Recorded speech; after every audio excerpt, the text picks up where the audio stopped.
காஞ்சிபுரம் மாவட்டம் குன்றத்தூர் ஒன்றியம் நடுவீரப்பட்டு ஊராட்சியில் ஸ்டேட் வங்கி சோமங்கலம் கிளை கிராம பஞ்சாயத்துடன் இணைந்து மகளிர் சுய உதவி குழுக்களுக்கான மாபெரும் நிகழ்ச்சி நடைபெற்றது.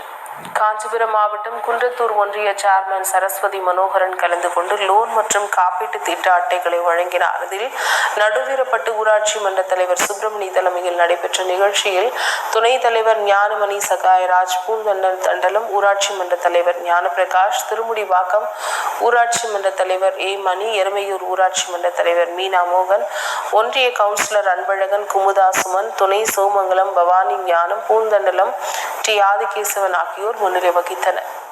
காஞ்சிபுரம் மாவட்டம் ஸ்ரீபெரும்புதூர் அடுத்த தேசிய நெடுஞ்சாலையில் உள்ள அநாதை இல்லத்தில் மக்கள் தேசம் கட்சி நிறுவனர் 54வது ஆசை தம்பி பிறந்த நாளையொட்டி முதியோர்களுக்கு அன்னதானம் வழங்கினார். காஞ்சிபுரம் மாவட்டம் ஸ்ரீபெரும்புதூர் அடுத்த தேசிய நெடுஞ்சாலையில் உள்ள அநாதை இல்லத்தில் மக்கள் தேசம் கட்சி நிறுவனர் 54வது ஆசை தம்பி